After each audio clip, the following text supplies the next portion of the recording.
Pabili po ko nito. 2 orders po.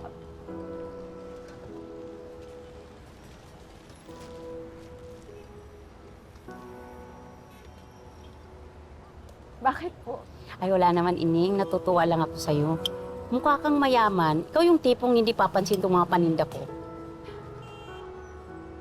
Sa totoo lang, ate, paborito ko po yung mga lutong bahay.